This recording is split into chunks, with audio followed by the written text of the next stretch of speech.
اعوذ باللہ من الشیطان الرجیم بسم اللہ الرحمن الرحیم الحمد للہ رب العالمین والصلاة والسلام علی اشرف الانبیاء والمرسلین اللہم لا سهل الا ما جعلته سهلا وانت تجعل الحزن اذا شئت سهلا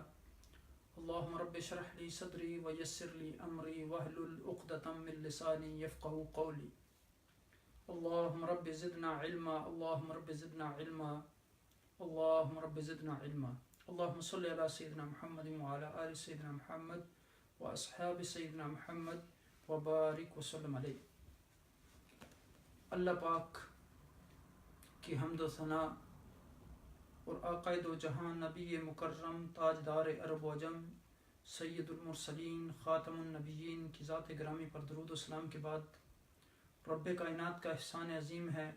کہ اس نے ایک بار پھر ہمیں یہ قیمتی لمحات عطا فرمائے کہ قرآن کی اس مبارک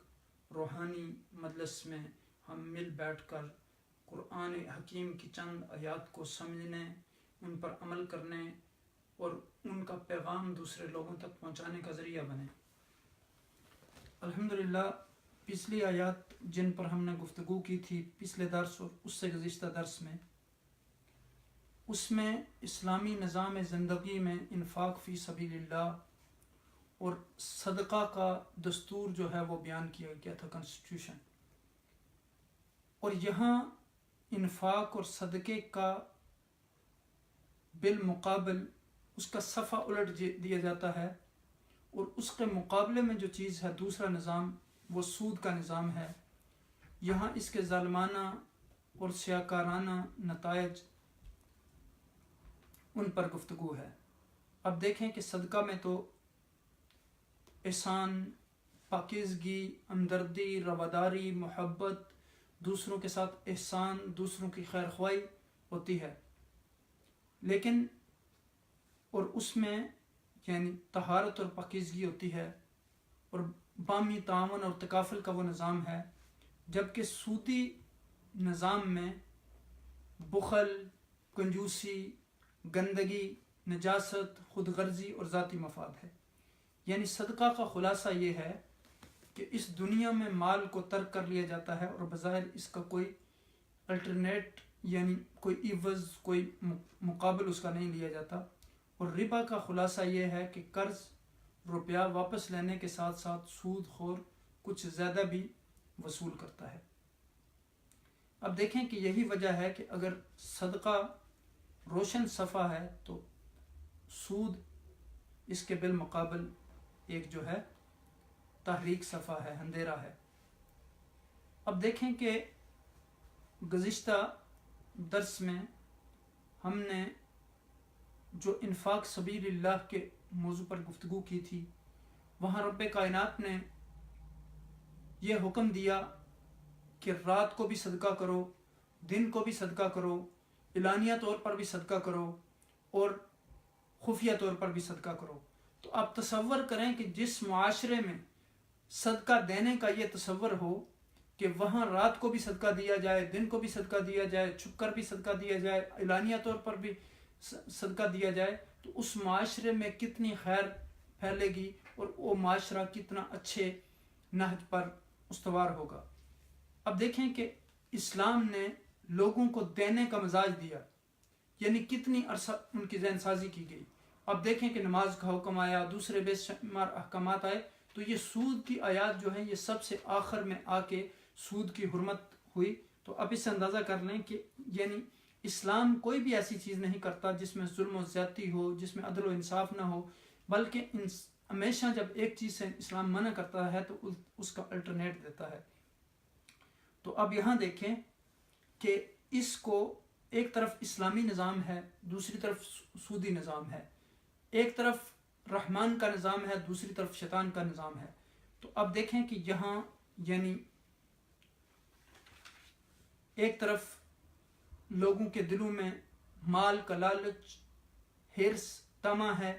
دوسری طرف چونکہ وہ لوگ سمجھتے ہیں کہ یہ جو مال ما تقدموا لانفسکم من خیر تجدوہ عند اللہ، یعنی جو ہم اپنے ہاتھوں کے ذریعے اللہ کے ہاں بھیجیں گے اس کا ہمیں اجر ملے گا، تو وہ اللہ کے راستے میں اپنا مال خرچ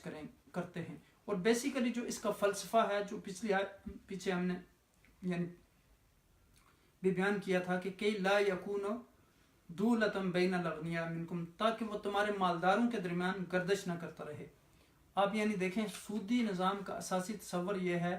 کہ انسانی زندگی اور ارادہ الہی کے درمیان اس میں کوئی رابطہ نہیں ہے۔ انسان ابتدائی سے اس کرۂ ارض کا مالک ہے، اس پر اللہ تعالیٰ کسی عہد و پیمان کی کوئی ذمہ داری نہیں، اس لیے وہ اللہ سبحانہ تعالیٰ کی طرف سے جاری کردہ احکام کا سرے سے پابندی نہیں۔ جبکہ اسلامی نظام میں یہ ہے کہ اللہ سبحانہ تعالیٰ نے ہمارے اوپر جو ذمہ داریاں لگائی ہیں ان کو پورا کرنا ہمارے لیے ضروری ہے، اور جن چیزوں کے کرنے کا حکم دیا ہے ان کو کریں، اور جن سے منع کیا ہے اس سے منع ہو جائیں۔ اب دیکھیں کہ اگر ہم سودی نظام کے مفاسد پر غور کرنا چاہیں تو وہ بہت سارے ہیں، اور ان میں سے چند ہم نے گزشتہ درس میں بیان کیے تھے۔ پہلی بات تو اس کے بارے میں یہ ہے کہ اپنے دماغ کو، اپنے دل کو صاف کر لینا چاہیے کہ اسلام کے ساتھ کسی بھی جگہ سودی نظام جو ہے وہ جمع نہیں ہو سکتا۔ یعنی کوئی بھی عالم یا مفتی اس کے علاوہ اگر کوئی بات کہے گا تو وہ فریب اور دھوکہ پر مبنی ہوگی، اس لیے کہ احل اللہ البیع وحرم الربا، تجارت کو رب کائنات نے حلال قرار دیا اور سود کو حرام قرار دیا۔ تو سودی نظام کے نتائج جو عوام کے فکر و عمل میں پیدا ہوتے ہیں یا اس کے نتیجے میں جو اخلاقیات پیدا ہوتی ہیں وہ اسلام کے خلاف ہیں۔ پھر سودی نظام پوری انسانیت کے لیے ایک مصیبت ہے، صرف ایمان، اخلاق اور تصور حیات کے میدان میں نہیں بلکہ خالص اقتصادی زندگی کی گہرائیوں میں بھی ایک عذاب ہے۔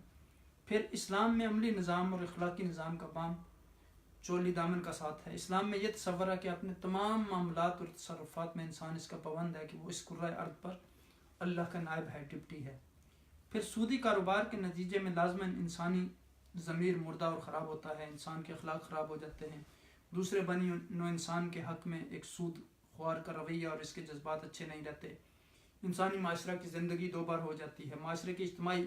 کفالت کا نظام خراب ہو جاتا ہے۔ سودی نظام کی وجہ سے عوام کے اندر لالچ، طمع، خود غرضی، دھوکہ بازی، قمار بازی کے جذبات پیدا ہوتے ہیں، اور جدید اقتصادیات کے ماہرین بھی سود خوری کو اس بات کی بڑی وجہ تصور کرتے ہیں کہ اس کی وجہ سے سرمایہ گھٹیا درجے کے غیر پیداواری مصارف کی طرف بہ نکلتا ہے۔ اور پھر یعنی اسلامی نظام زندگی ایک مکمل نظام حیات ہے جو بام مربوط ہے۔ وہ جب سودی کاروبار کو حرام قرار دیتا ہے تو ایک ایسا نظام اس کے مقابلے میں لاتا ہے جس میں اس سودی کاروبار کی طرف سے کوئی احتیاج ہی نہیں رہتی۔ پھر اگلی بات یہ ہے کہ جب اسلامی نظام زندگی کو اپنا نظام نافذ کرنے کا موقع ملے گا تو اس کی پالیسی یہ نہیں ہوگی کہ وہ اجتماعی ترقی کے اداروں کو سرے سے ختم کر دے، بلکہ پالیسی یہ ہوگی کہ ان اداروں کو سودی کاروبار سے پاک کر دیا جائے۔ اور پھر ایک مسلمان کو یہ بھی پختہ یقین کر لینا چاہیے کہ یہ بات بالکل محال ہے کہ اللہ تعالیٰ سودی کاروبار کو حرام قرار دیں، اور پھر صورتحال یہ ہو کہ انسان کی اجتماعی زندگی سے غیر سودی کاروبار کے ذریعے چل ہی نہ سکے۔ اور پھر اگلی بات یہ ہے کہ جو لوگ یہ خیال رکھتے ہیں کہ دور جدید میں سودی نظام کے علاوہ کسی اور نظام پر اقتصادی نظام استوار نہیں ہو سکتا، دراصل یہ ایک بے حقیقت وہم ہے اور بہت بڑا جھوٹ ہے۔ اسلام نے اس کا ایک الٹرنیٹ جو ہے وہ نظام دیا ہے۔ پھر آگے ہم اگر آپ دیکھیں کہ امام رازی رحمۃ اللہ علیہ نے اپنی تفسیر میں لکھا ہے کہ میادی ربا وہ تھی جو جاہلیت میں معروف اور مروج تھی، ان میں سے کوئی اپنا مال دوسرے کو ادار فروخت کرتا اور ہر مہینہ ایک مقرر شرح سے سود وصول کرتا اور اثر زر اپنی جگہ قائم رہتا۔ جب بھی میعاد پہنچی سرمایہ دار سرمایہ کی واپسی کا مطالبہ کرتا، اور اگر مدیون ادا نہ کر سکتا تو سرمایہ اور میعاد دونوں میں اضافہ کر دیتا۔ تو یہ یعنی مختلف صورتیں رائج تھیں اس معاشرے میں سود کی۔ تو آج کی جو ہماری آیات ہیں جن پر ہم انشاءاللہ گفتگو کریں گے وہ آیت نمبر 278 سے لے کر 281 تک کی آیات پر گفتگو کریں گے، اور اللہ کے فضل و کرم سے ہماری اس کے بعد انشاءاللہ 5 آیات باقی رہ گئی ہیں، تو ہماری سورہ بقرہ جو ہے وہ مکمل ہو جائے گی۔ یہاں رب کائنات نے ارشاد فرمایا کہ یا ایھا الذین آمنوا اتقوا اللہ وذروا ما بقی من الربا ان کنتم مؤمنین فإن لم تفعلوا فاذنوا بحرب من اللہ ورسولہ وإن تبتم فلکم رؤوس اموالکم لا تظلمون ولا تظلمون۔ اور پھر فرمایا کہ وَإِن كَانَ ذُو أُسْرَةٍ فَنَظِرَةٌ إِلَى مَيْسَرَةٍ وَأَن تَصَدَّقُوا خَيْرٌ لَكُمْ إِن كُنتُمْ تَعْلَمُونَ وَاتَّقُوا يَوْمًا تُرْجَعُونَ فِيهِ إِلَى اللَّهِ ثُمَّ تُوَفَّى كُلُّ نَفْسٍ مَا كَسَبَتْ وَهُمْ لَا يُظْلَمُونَ۔ اب دیکھیں یہاں کہ میں نے جیسے پہلے عرض کیا کہ کسی معاشرے میں جب زکوٰۃ دی جانے لگے تو اس میں کوئی بھی انسان جو ہے وہ بھوکا نہیں رہتا۔ اس کی بنیادی وجہ یہ ہے کہ لوگوں کی ضرورتیں پوری ہونا شروع ہو جاتی ہیں اور لوگوں کو پھر سود پر قرضہ لینے کی ضرورت ہی نہیں رہتی، اور ان سب چیزوں کو یعنی ملا کے دیکھنا پڑتا ہے۔ اب صرف سود کو اکیلے نہیں دیکھ سکتے اور صدقات کو۔ اب دیکھیں صدقہ نہ دینے سے ہی سود کی بیماریاں رواج پاتی ہیں، اور یہاں ارشاد ربانی ہوا کہ یا ایھا الذین آمنوا، اے لوگو جو تم ایمان لائے ہو۔ تو پہلے ہم نے کتنی دفعہ اس بات پر گفتگو کی کہ جب اہل ایمان سے گفتگو رب کائنات کرتے ہیں تو اس کا مطلب ہے کہ یہاں کوئی بڑی اہم بات رب کائنات کرنے والے ہیں جو انسانوں کے لیے بڑی اہمیت رکھتی ہے، جو مومنین کے لیے بہت اہم بات ہے۔ یہاں کیا فرمایا؟ اتقوا اللہ، اللہ سے ڈرو، وذروا اور چھوڑ دو کس چیز کو؟ ما بقی من الربا، کس چیز کو چھوڑو؟ جو کچھ ربا میں سے باقی ہے اس کو چھوڑ دو، سود کا لین دین چھوڑ دو، ان کنتم مومنین، اگر تم مومن ہو۔ اس لیے اگر ہم اس آیت کریمہ پر غور کریں کہ جب یہ آیت نازل ہوئی تو آپ نے سب سے پہلے عقائد و جہاں نبی اکرم تاجدار عرب و عجم نے اپنے خاندان کا سود کو ختم کیا۔ اس سے پہلے بھی سود کی بہت ساری ممانعت کی آیات اتر چکی تھیں، اور اکثریت جو لوگوں کی تھی وہ اس کو ترک کر چکی تھی، چونکہ وہ سمجھ چکے تھے کہ یہ کوئی اچھا فعل نہیں ہے۔ تو اگرچہ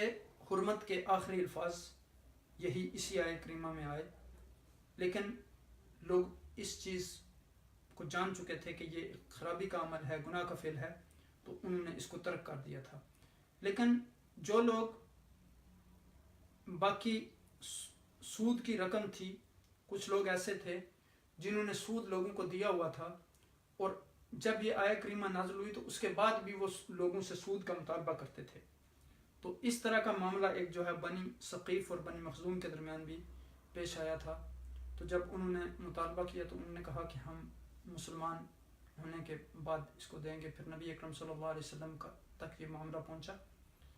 تو انہوں نے اس وقت پھر جو حاکم ہے اس کو حکم دیا، اور اس وقت یعنی یہ حکم فرمایا کہ سود جو ہے وہ حرام ہے، اور سب سے پہلے میں اپنے چچا عباس بن عبد المطلب کا سود جو ہے وہ ختم کرتا ہوں۔ تو اب دیکھیں کہ یعنی اس موقع پر یہ آیت کریمہ نازل ہوئی، اور یہ فتح مکہ کے بعد کا واقعہ ہے، اور آپ صلی اللہ علیہ وسلم نے یہ حکم فرمایا کہ آج کے بعد سود کے تمام لین دین جو ہیں وہ ختم ہو چکے، اور اسی لیے فرمایا وَذَرُوا مَا بَقِيَ مِنَ الرِّبَا، اب اصل رقم تم وصول کر سکتے ہو لیکن سودی اضافہ وصول نہیں کر سکتے۔ پھر حجۃ الوداع کے موقع پر آپ صلی اللہ علیہ وسلم نے سارے ربا یعنی سود جو تھے ان کو ختم کر دیا۔ پھر فرمایا الا ان کل ربا کان فی الجاہلیہ مودون عنکم، یعنی جاہلیت کے دور میں اسلام سے پہلے کے جتنے سودی لین دین تھے وہ تمہارے درمیان میں ختم کرتا ہوں، اور آج سے اس پر پابندی ہے کہ اسلامی یعنی اس ریاست میں کوئی بھی سود کا لین دین نہیں کر سکے گا۔ اور آپ دیکھیں کہ اسلامی ریاست میں جو یہ سود کا لین دین ہے یہ ایک فوجداری جرم ہے، اور اس میں حکومت مداخلت کر سکتی ہے کہ اگر کوئی لین دین کر رہا ہے تو اس کو زبردستی پکڑ سکتی ہے، اس پر تعزیر عائد کر سکتی ہے، بلکہ ایک روایت میں آتا ہے کہ اس کی گردن مارنے کا حکم دیا گیا۔ تو آپ صلی اللہ علیہ وسلم نے آج کے دن سب کا سود ساقط کیا، فرمایا کہ میں نے آپ یعنی حجۃ الوداع کے دن، اور پھر تمہارے لیے کیا ہے رؤوس اموالکم ولا تظلمون ولا تظلمون، یعنی پھر فرمایا کہ اول ربا اداؤہ، پہلا ربا جس کو میں ساقط کرتا ہوں جو وصول نہیں ہوگا وہ میرے اپنے خاندان کا ربا ہے، ربا العباس ابن عبد المطلب، حضرت عباس بن عبد المطلب جو حضور نبی اکرم صلی اللہ علیہ وسلم کے چچا تھے۔ کہا کہ فَإِنَّهُ مَدُونٌ كُلُّ، وہ سارے کا سارا ساقط ہے، جس کسی کو بھی حضرت عباس کا سود دینا تھا اس کے بعد وہ نہیں دے گا۔ صرف یعنی اصل زر دے گا. اس سے یہ معلوم ہوتا ہے کہ حضور نبی اکرم صلی اللہ علیہ وسلم نے نیکی کی ابتدا اپنے گھر سے کی. یعنی سب سے پہلے اپنے چچا عباس بن عبد المطلب کا جو ہے وہ سود ختم کیا. لیکن ہمارے ہاں کیا ہوتا ہے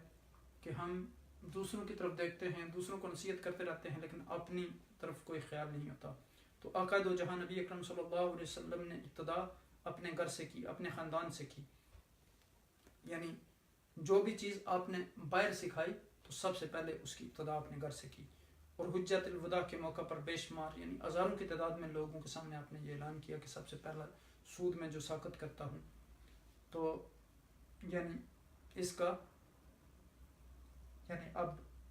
وہ اضافہ نہیں اس پہ لیا جائے گا. اور وہ میرے خاندان کا, میرے چچا کا سود ہے, چونکہ وہ سود پر قرضے دیا کرتے تھے. آج کے بعد جس کے پاس بھی ان کا مال ہے وہ سود نہیں دے گا. پھر فرمایا فَإِن لَمْ تَفْعَلُوا, اگر تم نہیں کرو گے فَأْذَنُوا بِحَرْبٍ مِّنَ اللَّهِ, تو پھر اللہ اور اس کے رسول سے جنگ کے لیے تیار ہو جاؤ. یہ آپ دیکھیں کہ کوئی معمولی نوعیت کا معاملہ نہیں ہے. کس کی مجال ہے, کس میں یہ ہمت ہے کہ وہ اللہ اور اس کے رسول سے جنگ کر سکے اور اس کے رسول کے مقابل آ سکے. اگر کوئی آئے تو بچ کر کہاں جائے گا. یہاں بہت سخت وارننگ دی گئی ہے اور اس کو اتنا سخت جرم قرار دیا گیا ہے. ان تبتم فلکم رؤوس اموالکم, اور اگر تم توبہ کر لو تو تمہارے لیے اصل مال ہے. لا تظلمون ولا تظلمون, نہ تم ظلم کرو گے نہ تم پر ظلم جو ہے وہ کیا جائے گا. اب یہاں ان آیات مبارکہ پر اگر آپ غور کریں تو دیکھیں کہ ان لوگوں کے ایمان کو, جو ایمان لا چکے ہیں, اس بات سے متعلق کر دیا گیا کہ وہ اس سود کو چھوڑ دیں. یعنی اگر وہ سود کو نہیں چھوڑیں گے تو گویا ان کا ایمان جو ہے وہ مکمل نہیں ہوگا. یعنی اگرچہ وہ اپنے ایمان کا اعلان کرتے پھریں. اب دیکھیں کہ جس طرح مرتدین جو مانعین زکوٰۃ تھے ان کے ساتھ جس طرح جنگ کی حضرت ابوبکر صدیق رضی اللہ تعالیٰ عنہ نے, تو یہاں اب دیکھیں کہ اپنے معاملات میں اگر شریعت کو وہ حکم نہیں مانتا تو حقیقت یہ ہے کہ وہ جو لوگ دین اسلام میں اعتقادات اور اعمال میں فرق کرتے ہیں وہ صحیح مومن نہیں ہیں. پھر آپ دیکھیں یہاں کہ ان آیات مبارکہ میں یعنی تقوی کا شعور جو ہے اس کو بیدار کیا گیا. اب دیکھیں کہ تقوی انسان کے اندر ایک ایسی گارنٹی ہے. یعنی اب حکم دیا گیا کہ سود کو چھوڑ دیں, لیکن اس سے پہلے تقوی کا حکم دیا گیا. یعنی تقوی ایک ایسی چیز ہے, ایک ایسی گارنٹی ہے جس کے ذریعے اسلام اپنے قوانین نافذ کرتا ہے. جب بندے کے دل میں اللہ کا ڈر ہوتا ہے, اللہ کا خوف ہوتا ہے, اللہ کا خشیت ہوتی ہے, اور اس کو پتہ ہوتا ہے کہ میرے ایک ایک عمل کا چاہے وہ اچھا ہو یا برا ہو اس کی جزا اور سزا ملے گی, تو اس وقت انسان ہر کام کرنے سے پہلے سوچتا ہے کہ اس میں اللہ کی رضا کیا ہے. یعنی خدا خود فی اور رضا الہی کا نگران. یعنی انسان کے ضمیر کے اندر ایک چوکیدار بیٹھا ہوتا ہے. تو آپ دیکھیں کہ یعنی یہ کتنی سخت وارننگ ہے. فَإِن لَمْ تَفْعَلُوا فَأْذَنُوا بِحَرْبٍ مِّنَ اللَّهِ وَرَسُولِهِ. یہاں یہ کلمات سن کر انسان کے اندر تھر تھراہٹ آ جاتی ہے, کب کبھی تاری ہو جاتی ہے, رونگٹے کھڑے ہو جاتے ہیں. یعنی یہاں آپ تصور کریں کہ کتنا بڑا اس کو جرم قرار دیا گیا. پھر ان آیات کے نزول کے بعد حضور نبی اکرم صلی اللہ علیہ وسلم نے حاکم مکہ کو حکم دیا کہ وہ مکہ کے اہل مغیرہ کے ساتھ جنگ کرے. تو یعنی آپ دیکھیں کہ جاہلیت کے تمام دور کا تمام سود حضور نے فرمایا کہ میرے دونوں پاؤں کے نیچے ہے, اور سب سے پہلا سودی قرضہ جسے میں موقوف کرتا ہوں وہ عباس بن عبد المطلب رضی اللہ تعالیٰ عنہ کا صدقہ ہے. اس کے ساتھ ساتھ آپ لوگوں کو یہ بھی تلقین فرماتے ہیں کہ دور جاہلیت میں انہوں نے جو سود وصول کیا اسے واپس کر دیں. اب دیکھیں کہ یہاں اسلامی حکومت کا یہ فریضہ ہے کہ ان کو روکیں جو لوگ اللہ کے حکم کی نافرمانی کریں, جس طرح سیدنا ابوبکر صدیق رضی اللہ تعالیٰ عنہ نے مانع زکوٰۃ کے ساتھ کیا, حالانکہ وہ یہ کلمہ لا الہ الا اللہ محمد رسول اللہ پڑھتے تھے. پھر اگر آپ غور کریں تو اسلام نے کہا کہ ان تبتم فلکم رؤوس اموالکم. یہاں یہ نہیں کہا گیا کہ اب جو اصل آپ نے رقم لوگوں کو قرض دیا ہوا تھا وہ بھی آپ کی ضائع ہو گئی اور جو آپ نے پیچھے سود لے لیا وہ بھی واپس کر دیں. نہیں کہا, نہ آپ پر ظلم کیا جائے گا, نہ ان لوگوں سے آپ زیادہ لیا جائے گا, اور نہ آپ کی اصل رقم زیادہ ہوگی, اور نہ آپ سے یہ ڈیمانڈ کی جائے گی کہ جو پہلے آپ نے سود لے لیا اس کو واپس کرو. اب دیکھیں کہ سودی نظام کے مقابلے میں اسلام نے یعنی ایک تو آپ اپنی ذاتی جدوجہد کے ذریعے, کاروبار کے ذریعے, بزنس کے ذریعے یعنی پیسہ کما سکتے ہیں حلال طریقے سے, دوسرا مضاربہ کی جو صورت ہے کہ ایک آدمی جو ہے مال خرچ کرتا ہے، دوسرا آدمی جدوجہد کرتا ہے، اور اس طرح بھی آپ یعنی کر سکتے ہیں، اور بھی بے شمار یعنی اس کے طریقے ہیں، جس طرح یعنی آپ جو اسلامی بینک ہیں ان کے ساتھ آپ کاروبار کر سکتے ہیں خسارے اور نفع کی بنیاد پر۔ تو آخر میں اب دیکھیں کہ قرآن حکیم نے یہاں یہ بات بیان کی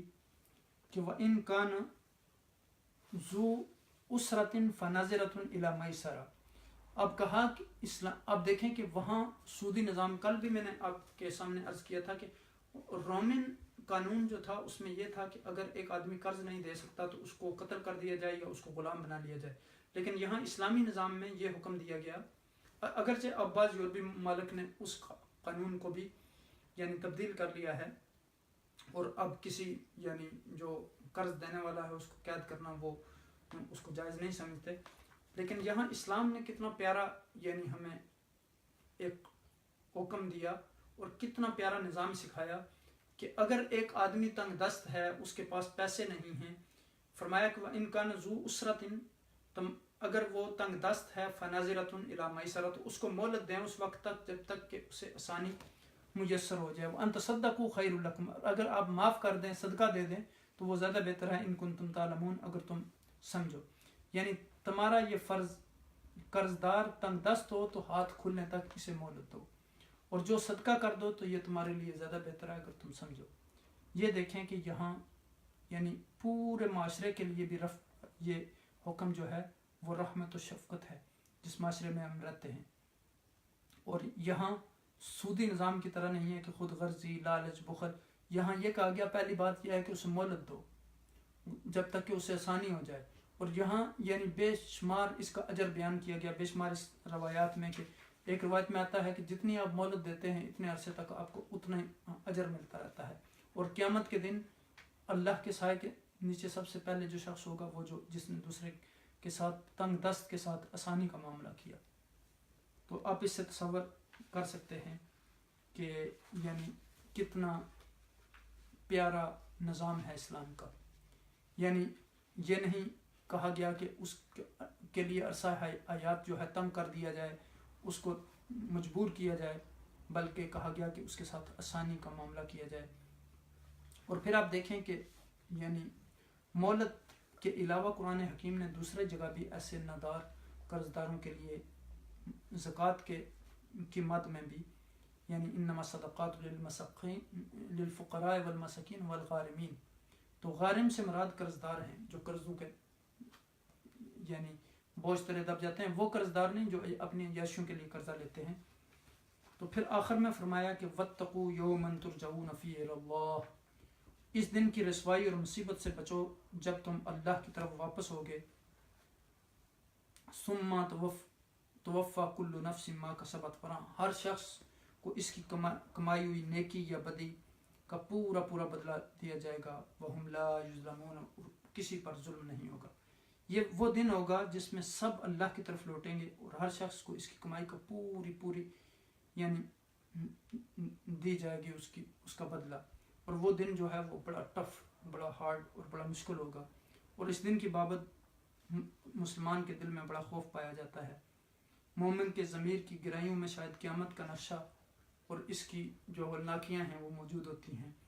اس لیے کہ باری تعالیٰ کے سامنے کھڑے ہونے کا تصور ہی خود جو ہے وہ انسان کو جو ہے وہ اس پر لرزہ طاری کر دیتا ہے، اس کا وجود اس سے کانپ اٹھتا ہے۔ یہ اب دیکھیں کہ ان آیات پر خاتمہ ایسے پیارے انداز میں کیا گیا، اتنی کوارڈینیشن کے ساتھ کیا گیا، یعنی یہ فضا لینے اور دینے کی فضا ہے، کسب اور جزا کی فضا ہے۔ اب دیکھیں کہ اسلام نے ہمیں دینے کی کتنی ترغیب دی ہے، یعنی رات کو، دن کو، یعنی علانیہ طور پر، خفیہ طور پر، لیکن آج امت مسلمہ جو ہے وہ دینے کے بجائے مانگنے والی بن گئی ہے۔ یہ ہماری بدقسمتی ہے۔ آج ہم دیکھیں کہ ہر بندہ جو ہے وہ مانگ رہا ہے، لیکن دینے کے لیے آج دیکھیں کہ ہم اپنے نام کو بلند کرنے کے لیے کتنے پیسے خرچ کرتے ہیں، چاہے وہ ہم نے گھر بنانا ہو تو اس کے لیے سود لیتے ہیں، ہم نے شادی کرنی ہو تو اس کے لیے سود لیتے ہیں، ہم نے تعلیم حاصل کرنی ہو تو اس کے لیے سود لیتے ہیں، ہم نے گاڑی خریدنی ہو تو اس کے لیے سود لیتے ہیں، اور اس کو ہم جسٹیفائی اس طرح کرتے ہیں کہ یہ نیڈ ہے، یہ نیڈ نہیں ہے، اس کے بے شمار الٹرنیٹیو موجود ہیں۔ اب دیکھیں کہ ہمارے کتنے یعنی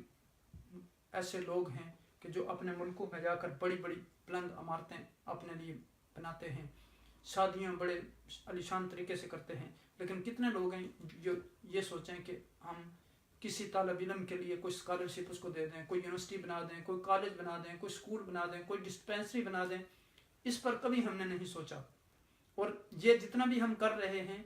یہ اپنے لیے یعنی بربادی اور تباہی کا سامان کر رہے ہیں، کہ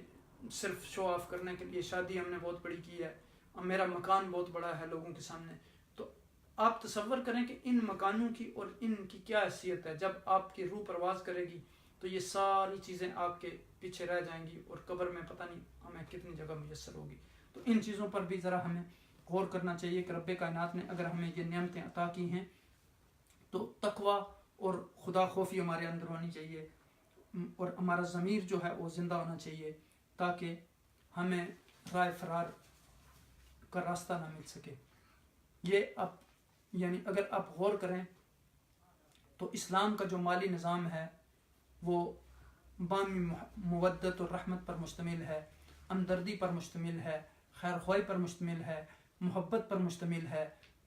اور پھر تنگ دست ہو تو اس کو مہلت دینے کا حکم ہے، اگر وہ قرض طلب کرے تو اس کو قرض دینے کا حکم دیا گیا، اگر وقت پر نہیں لوٹاتا تنگ دست ہے تو اس کو مہلت دینے کا حکم دیا گیا، اگر وہ طاقت نہیں رکھتا تو معاف کرنے کا حکم دیا گیا۔ اب دیکھیں کہ یہاں حکم دیا گیا کہ اللہ سے ڈرو، یہاں بچنا بہت ضروری ہے۔ اب دیکھیں کہ سود کے حرام ہونے کے میں کوئی شک والی بات نہیں ہے، الحلال بین والحرام بین وبینہما امور مشتبہات۔ تو آپ اس سے تصور کریں کہ یہ آگ ہے، اس سے جتنا دور ہم بھاگ سکتے ہیں بھاگیں۔ اب دیکھیں کہ میسرہ کا لفظ جو یہاں دیا گیا کہ اگلے تمام عرصے تک جتنی مہلت دے گا اس وقت تک اس کو اتنا ہی اجر و ثواب ملتا رہے گا۔ اور پھر میں نے جیسے عرض کیا کہ قیامت کے دن سب سے پہلے یعنی معاف کرنے والے پر اللہ تعالیٰ کا سایہ ہوگا، جس دن اور کسی کا سایہ نہیں ہوگا، اور قرض دینے والے سے کوئی احسان کی توقع نہیں رکھنا چاہیے، جہاں تک کہ کوئی تحفہ طائف لینے سے بھی منع کیا گیا۔ اب دیکھیں کہ امام ابو حنیفہ رحمۃ اللہ علیہ جس شخص سے کو قرض دیتے اس کی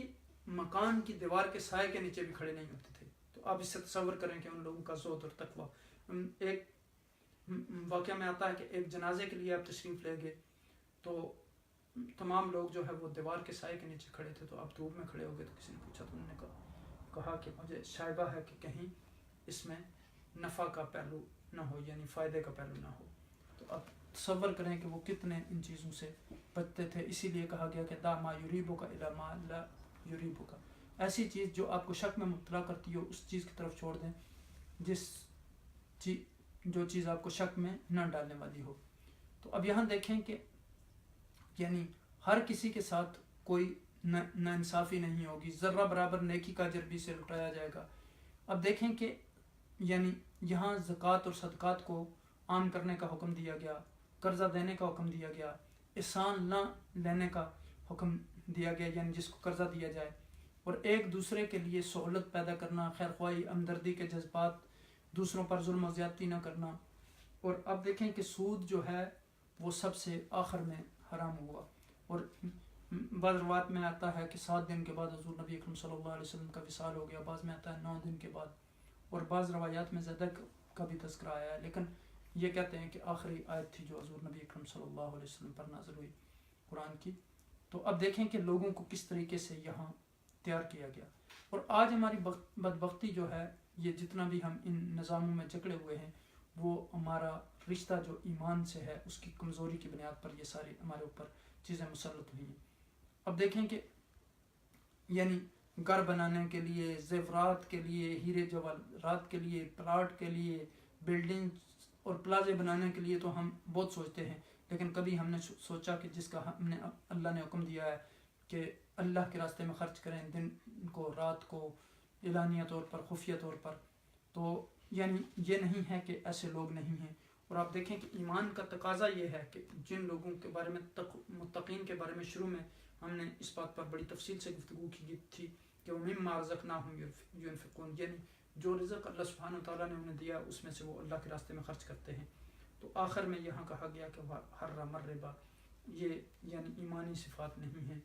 اب دیکھیں کہ شیطان جو ہے انسان کو ہمیشہ جب اللہ کے راستے میں خرچ کرتا ہے تو وہ ڈراتا ہے کہ اب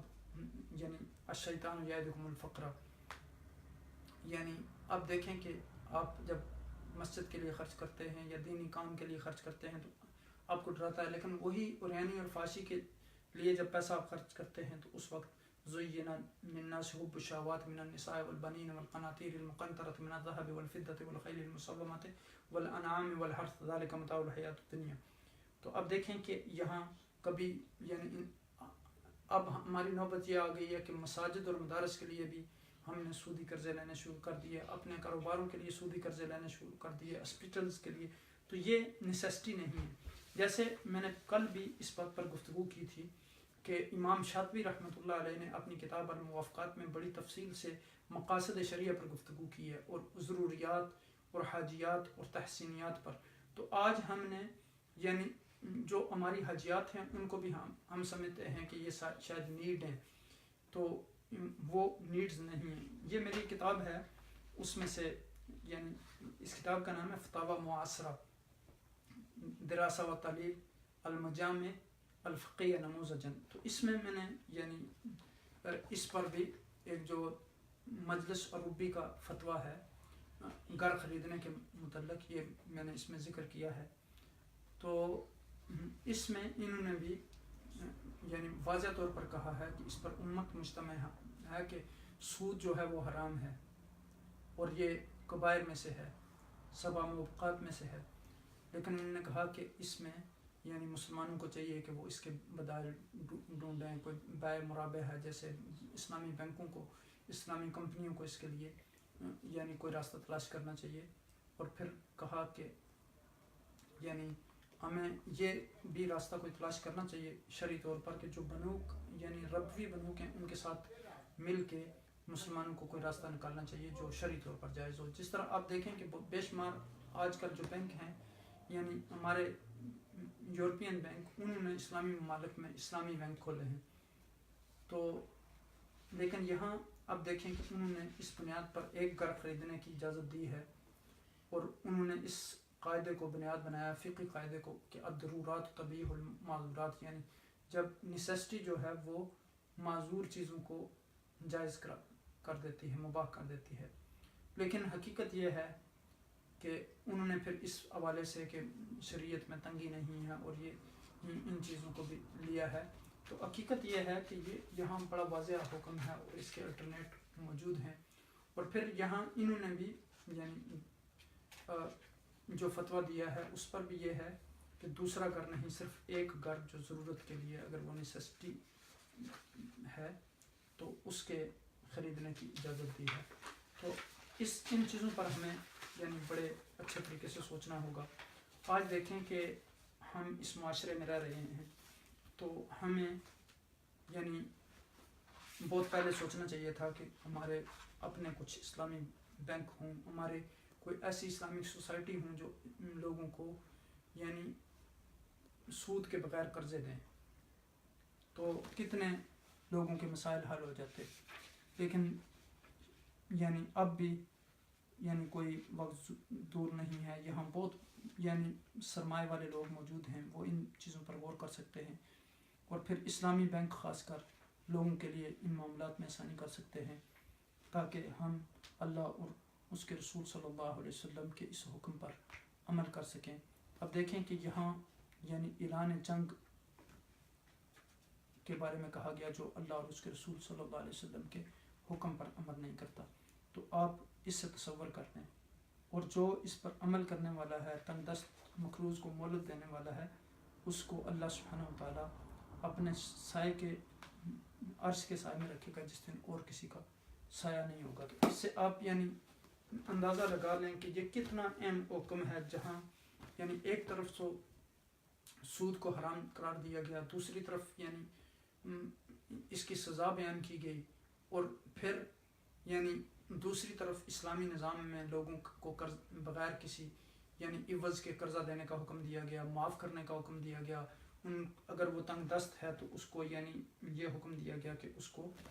یعنی موقع دیا جائے، مہلت دی جائے۔ تو اب اس سے تصور کر سکتے ہیں کہ ان آیات میں یہ حکم دیا گیا کہ سود کی ممانعت سے پہلے جو سود لے چکے ہو یعنی سو لے چکے ہو، لیکن ممانعت کے بعد جو آپ زیادہ کریں گے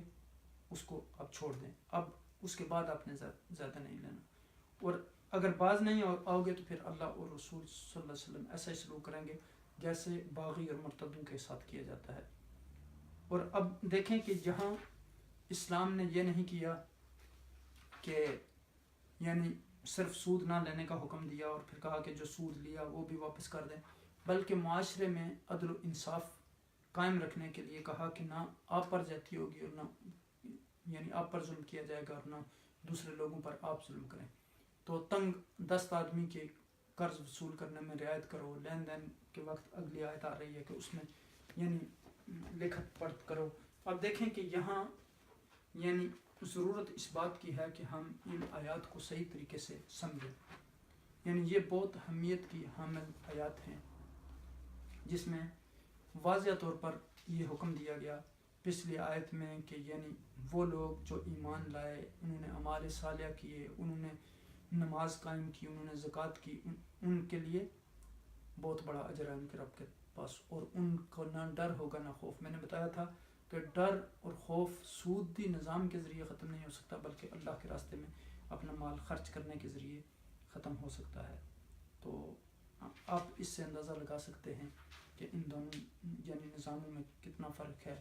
اور قرآن کریم کی یہ آخری آیت ہے جو نبی اکرم صلی اللہ علیہ وسلم پر نازل ہوئی، اور اس کے چند دن بعد آپ صلی اللہ علیہ وسلم کا وصال ہو گیا، اور یعنی اس کو یہاں بہت ساری تفاسیر نے اپنے اپنے انداز میں اس کو بیان کیا ہے۔ تو یہاں جو ہے یہ تفسیر زبدہ تفسیر نے بھی اس کو یعنی یہاں نقل کیا ہے اور فرمایا ہے کہ ترجعون فی اللہ هو یوم الموت۔ عن ابن عباس قال آخر آیہ نزلت من القرآن علی النبی صلی اللہ علیہ وسلم واتقوا یوما ترجعون فیہ الی اللہ، وكان بين نزولها وبين موت النبي صلى الله عليه وسلم 31 يوما۔ وعن النبي صلى الله عليه وسلم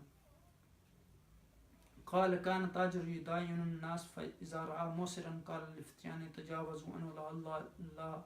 يتجاوز عنه فتجاوز الله عنه۔ اب دیکھیں کہ اس حدیث میں یہ بتایا گیا کہ یعنی یہ آیت نازل ہوئی تو اس کے 30 دن بعد